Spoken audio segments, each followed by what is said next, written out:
Well, hello, boys and girls. Hope that you've twisted your teats, because we got a Top Cow double feature this week and next. So, what? No, keep going. You're on a roll. We're here. We like Top Cow. They're a local LA studio. We're going to talk to those guys in a minute. One of the things we do like about Top Cow is that they're comic books. They make comic books. They breathe comic books. And we are crazy about comics.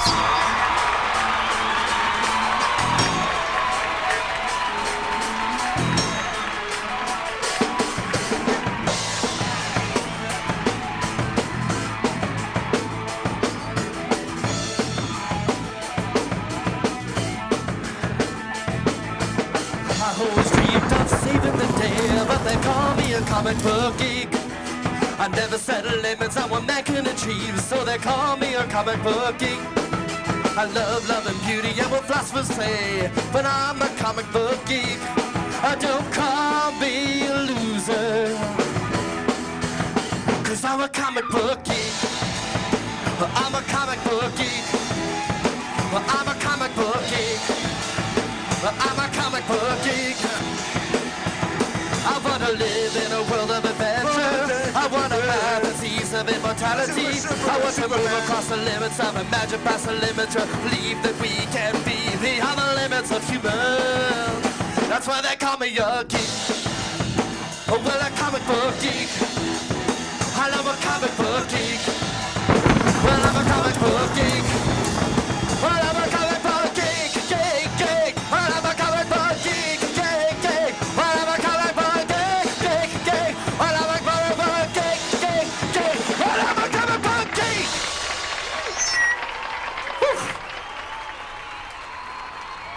Okay, now we have right here as our special guest Ryan Winn.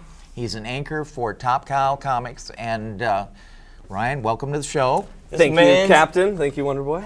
This man's ink does not stink. You know what I'm saying? So, thank you. How you doing today, man? I'm doing excellent today. Thanks for having me, guys. Yeah. Okay, let's start it out with, how did you get started in comic books? As a fan, or just as an anchor?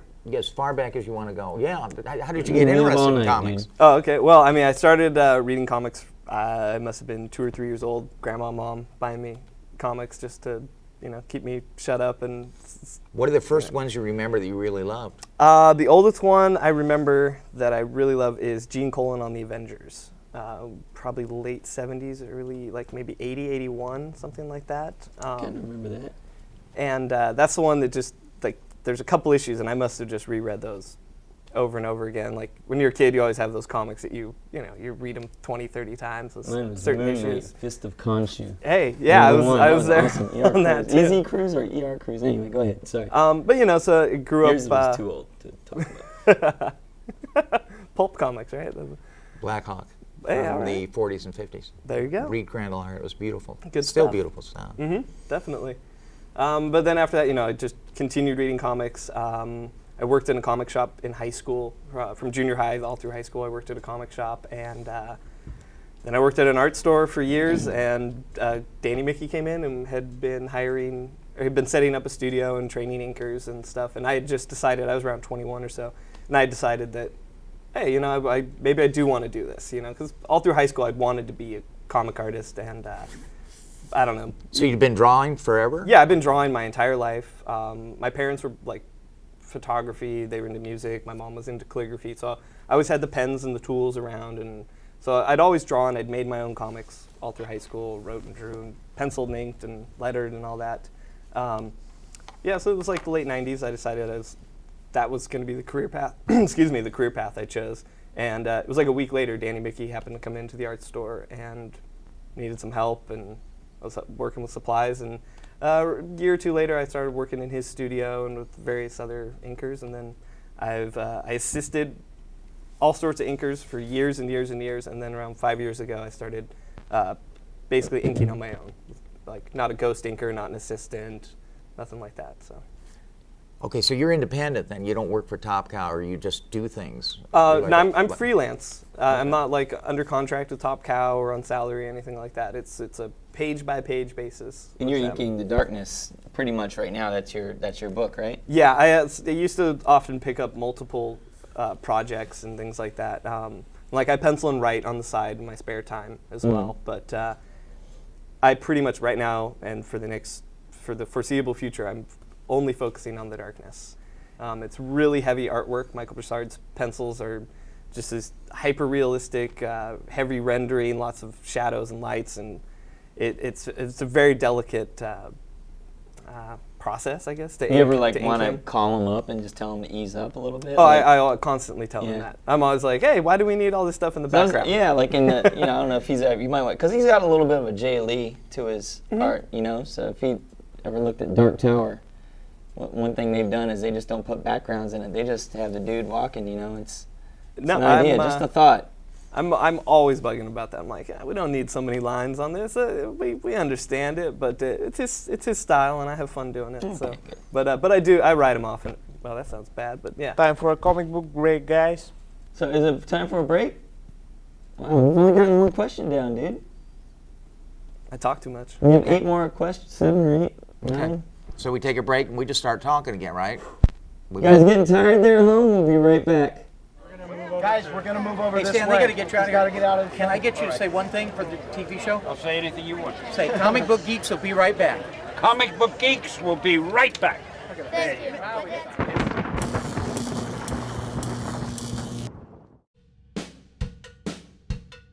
Geoffrey's Comics is located at 15900 Crenshaw in Gardena, directly across from El Camino College. We have over 1,000 graphic novels. We have over 500 new comic titles. Our video section contains over 500 rare nostalgic DVDs, classic entertainment for all ages. This is our kids' comic section. We have a large toy selection. This is our statue section. Our older comics are all great investments. We have comic books as cheap as 4 for $1, going up over thousands of dollars. At Geoffrey's, the magic never stops. We live comics, we love comics, we are comics. That's why they call me a geek. Oh, well, a comic book geek. All right, and we're back. I love a comic book geek. Are we gonna do like 5, close-ups and stuff? 4, not just static stuff. Okay, good. 3, 2. We're back with the ink master, Ryan Winn. So, dude, how did you wind up on The Darkness?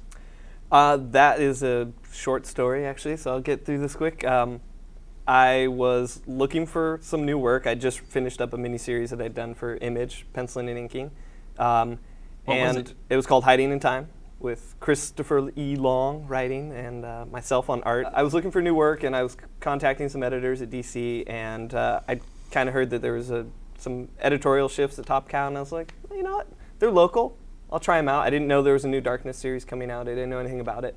So I called up Rob, the editor at the time, and 2 days later they hired me. They were looking for an inker for that week for The Darkness. And they hadn't really liked anyone that was coming through, and I just happened to be the right kind of artist that would mesh well with Michael as a penciler, and I was hired that week. I didn't even have to do any samples over Top Cow stuff. I just showed him my current work, and I was hired from that. Sweet. Where does The Darkness come in as far as popularity in the Top Cow echelon?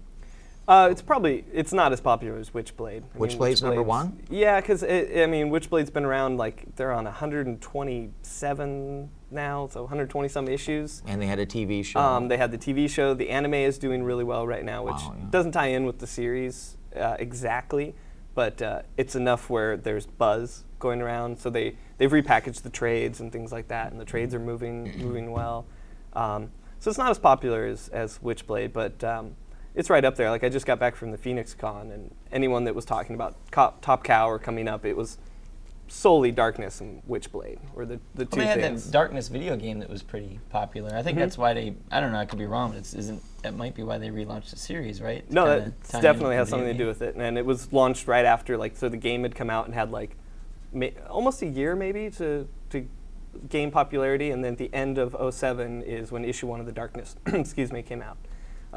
So it kind of like built right off that. And I didn't play the game, but I think the storyline, David may know, the storyline I think actually fits in between the last series and our series, the video game story. So I think it's actually part of the continuity. Oh, cool. And stuff like that. It's actually more work for less money, but I'm becoming a better inker over Michael's work. And you have the watchful eye of like Mark Silvestri there, and you're coming up as an inker. I'm coming up under Joe Weems and Bat, having been like, who I think are the other two, besides Danny, the other two best inkers of all time. Second and third, well, fourth and fifth.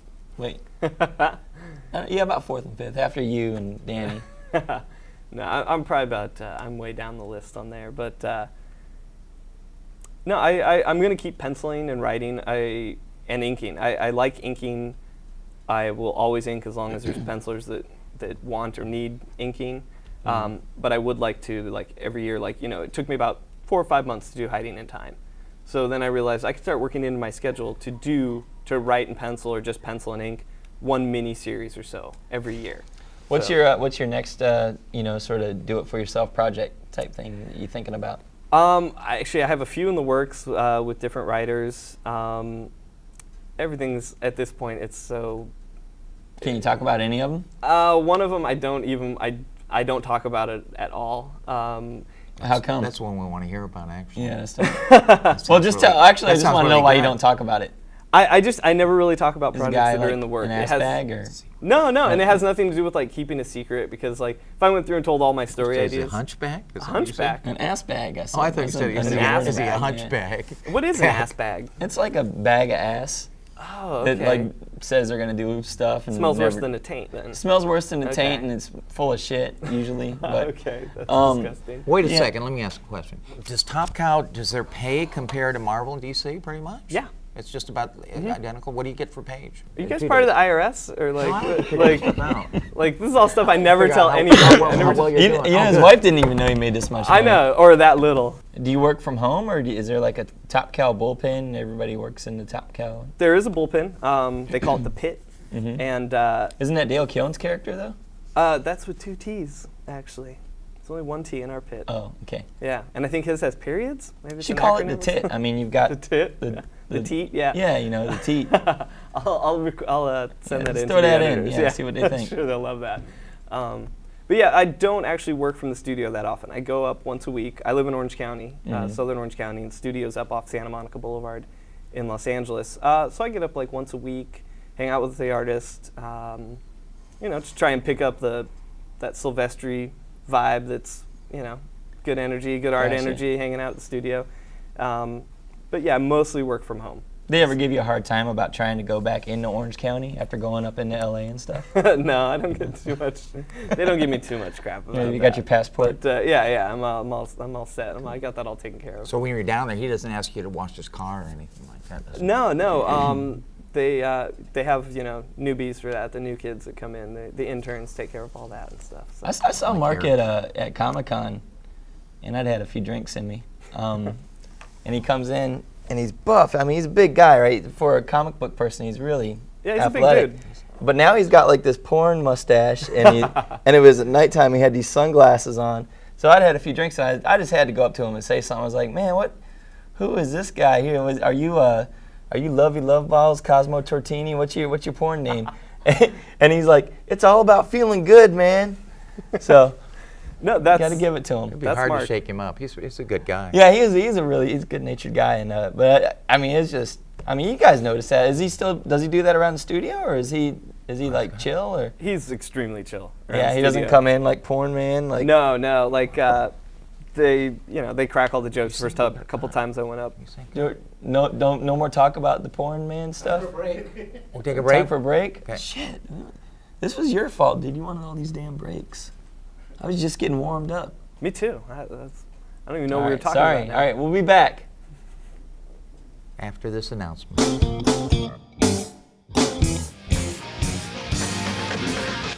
What makes a man? Is it the woman in his arms? Just 'cause she has big titties?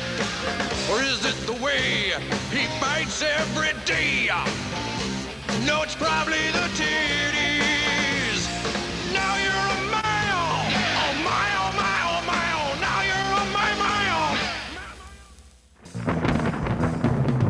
Welcome back, everybody. This is Ryan Winn, and we're continuing our questions here. And I wanted to ask you about Danny Mickey because you started with him. He's an old friend of ours, and he actually worked at my store when he started. And he's a lot of people think the best inker in comics besides yourself, and you learn from him. He started working for us, and a lot of times when he does comic books, he'll put Geoffrey's comics in if they're going by stores or something like that. Or he'll put maybe Geoffrey Patterson on a Tombstone. or something Yeah, like that. I've inked Geoffrey's comics myself into the background of. You have? When did you? When I worked for him. Oh, So He's always the one. That's what I was getting to. Maybe you could do it. You can do that kind of stuff now, right? Or now that you really like us and you. Oh, of course. Yeah. I love that stuff. I really get excited. Once our character gets back into a name. city, we've been for a year. The character's been in a jungle, where I'm used to putting people's names in. I put my wife's name in. I put my name in the background on graffiti. I could all be sorts in, of stuff. I could be yeah. in graffiti. Oh, it's always fun to do that. So once And the our darkness character has lots of swirly stuff. Like, wouldn't it be cool to have your name like just swirling right around his groin area? Oh yeah. Oh, And Geoffrey was here. Oh. Captain Greedy right around the butt or something. That'd be good, huh? That's a little bit more than what I was thinking about. All right, so maybe just graffiti or something elaborate. like that. Yeah, but yeah, I would love to. If you get time. And I know a little something about Ryan too that maybe you don't know. He's in a band, a really good band. Oh. You want to talk about your band, dude? No, not at all. Oh, okay, cool. I don't even Next know what question. you're talking about. No, I am in a band. We're called The Taint. What is a taint? Why don't you tell us what I'm The Taint asking is? you. I'm not in a band called The Taint. All right, it's basically, it is exactly the space between your balls and your ass. That is The Taint. And I think Mr. Show had done some sketch on it years ago, and that's sort of where the name, where you got the name from? name came from. Actually, I think my wife Mia said, "Why don't you guys call it The Taint?" That was Mia's idea? Something like that. That's a and, great woman. She's smart. I don't even think Did you do that because the music sounded like how that area would probably smell? Yeah. Yeah? That's basically, now I don't have to describe our music. So thank you. That makes No, my it is job great. You easier. guys are featured on the Gone South soundtrack. That's which, right. Yeah, it was a great little comic. You guys should check it out. If you like True Blood, see Gone South. What? I can't talk. I can't plug my book. Off. Up. Break. we'll be right back, ladies and gentlemen. We'll be right back, Obama.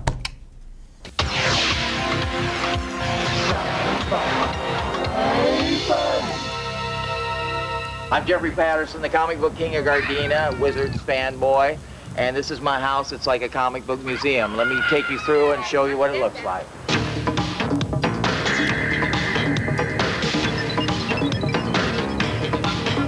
While it might not be Buckingham Palace, Geoffrey Patterson has created his own comic book castle. In the bedroom, the kitchen, indoors and outdoors, Patterson proudly displays his favorite characters. I think that's one of the things I like. Everybody likes it. Patterson views comics as an art form. So just like everyone else who hangs a favorite print or painting, Geoffrey shows off the work of comic book artists Reed Crandall and Frank Frazetta. Still not convinced Patterson may be the country's biggest comic book fan? Well, there's one other thing worth mentioning. My unique personal item? I don't know.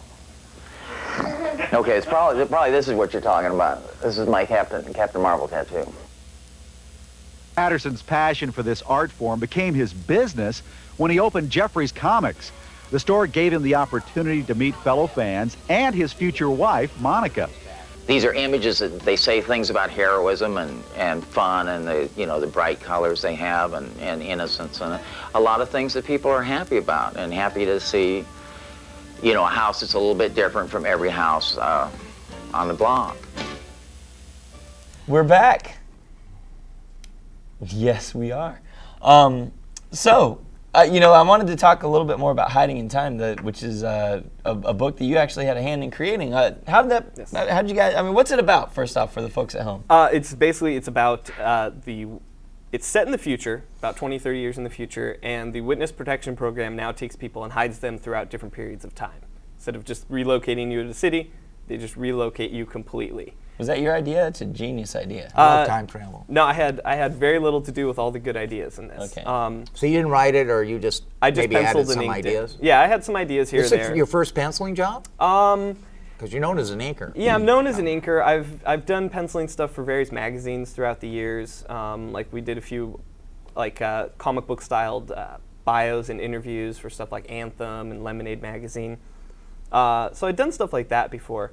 I hadn't actually just done a comic book. So this is my first full-blown mini-series. It was a 3-issue series, and penciled and inked the whole thing.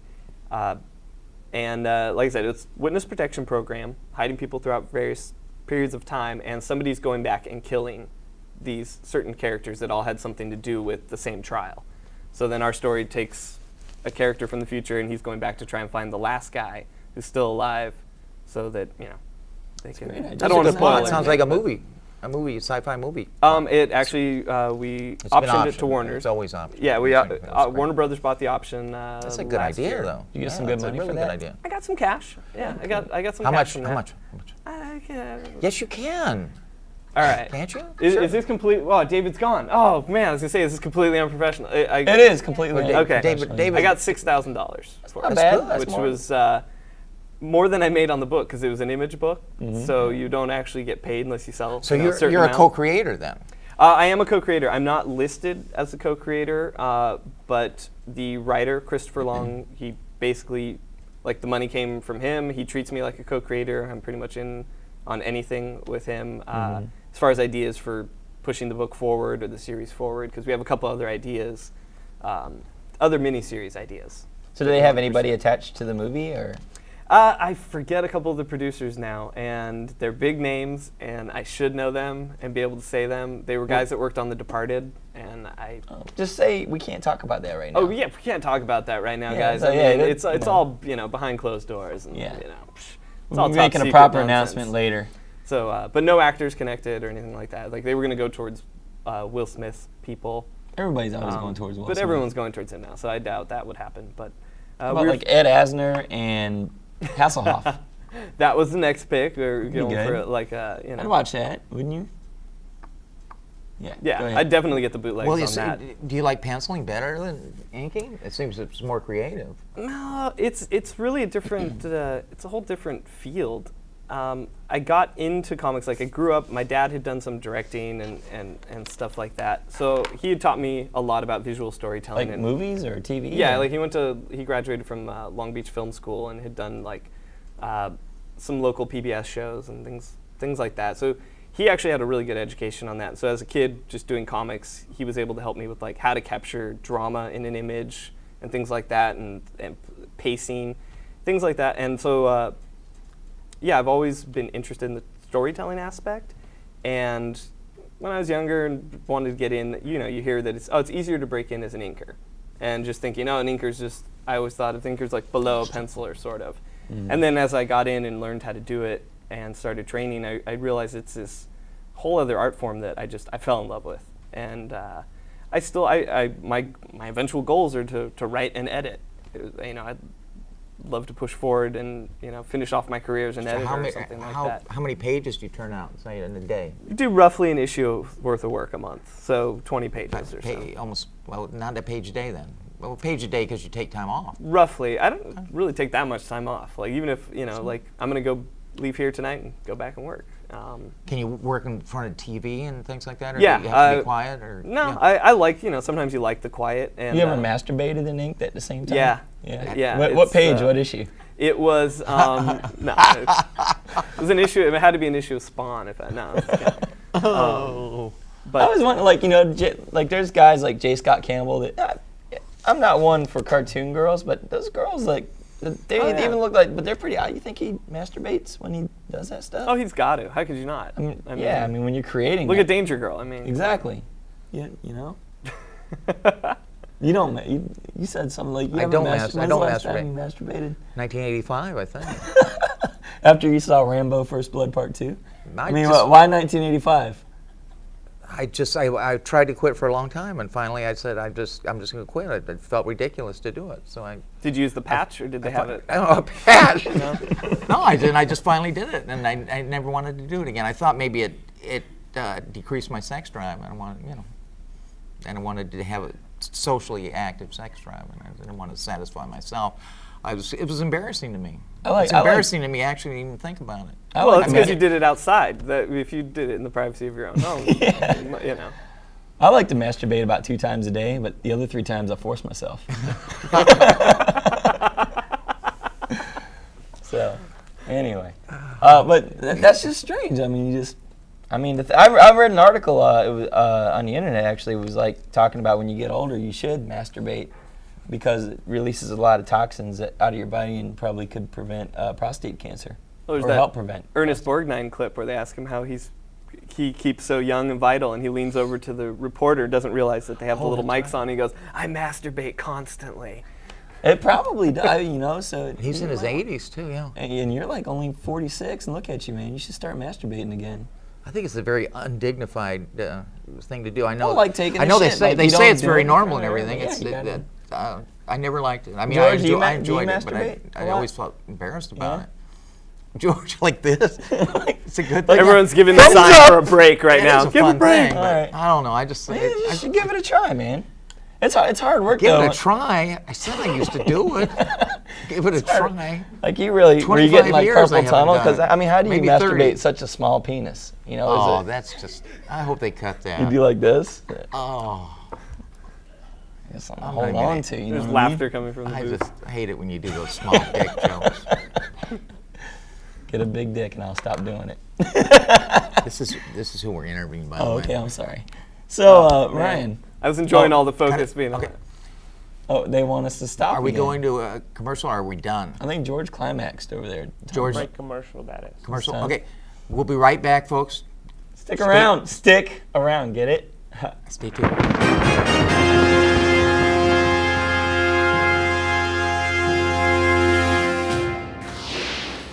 From the car in the driveway to the walls to the windows, it's all about one of the classic genres of literature, comics. Geoffrey Patterson is a Southern California comic dealer, but he doesn't just deal comics, he lives them. Name a superhero, he'll have the books, the collectibles, the action figures, even full-size costumes. This guy doesn't do anything halfway. It's all the way, baby. From floor to ceiling, cabinets to doors, every inch of his home is dedicated to high art. And when visitors get tired of worshiping at the altar of the superhero, they can lie down for a rest. That's a real skeleton, by the way. Classic. And creepy. Geoffrey's Comics is located at 15900 Crenshaw in Gardena, directly across from El Camino College. We have over 1,000 graphic novels. We have over 500 new comic titles. Our video section contains over 500 rare nostalgic DVDs, classic entertainment for all ages. This is our kids' comic section. We have a large toy selection. This is our statue section. Our older comics are all great investments. We have comic books as cheap as 4 for $1, going up over thousands of dollars. At Geoffrey's, the magic never stops. We live comics, we love comics, we are comics.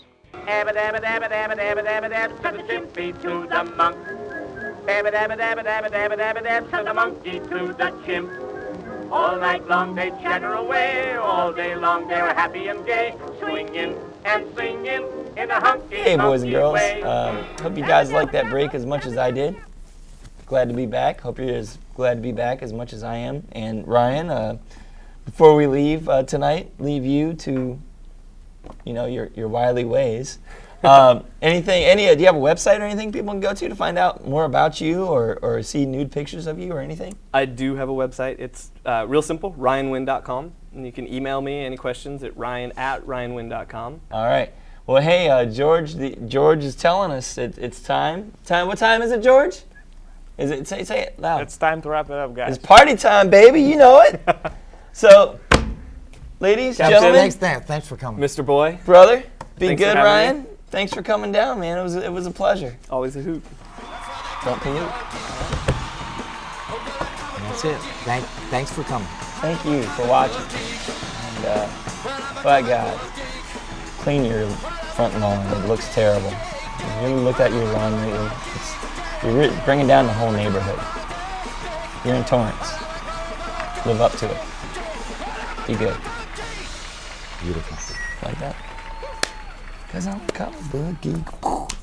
Dabba dabba dabba dabba dabba dabba dab, from the chimpy to the monk. Dabba dabba dabba dabba dabba dabba dab, from the monkey to the chimp.